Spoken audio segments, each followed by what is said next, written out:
మధురమైన వేదనలోనే పాటకు పల్లవి పుడుతుంది. మనసు మాట కందని నాడు మధురమైన పాట అవుతుంది. మధురమైన వేదనలోనే పాటకు పల్లవి పుడుతుంది. పల్లవించు పడుచుదనం పరుచుకున్న మమతలు చూడు. పల్లవించు పడుచుదనం పరుచుకున్న మమతలు చూడు. పసితనాల తొలి వేకువలో ముసురుకున్న మబ్బులు చూడు.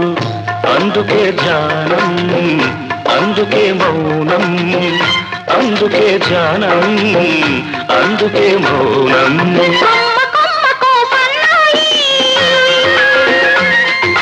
కోటి రాగాలు ఉన్నాయి.